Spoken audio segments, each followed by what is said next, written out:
I saw in the Bear-a-Dise video, it was awesome. And what you did to the arm was beautiful. But I was wondering, when I see that just one, like this one have one over here too. Should there be 2 holes here? Like,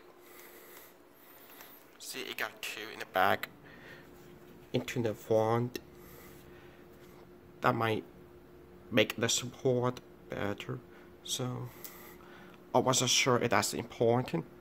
And also I got this piece here to block the grease or to protect the arm.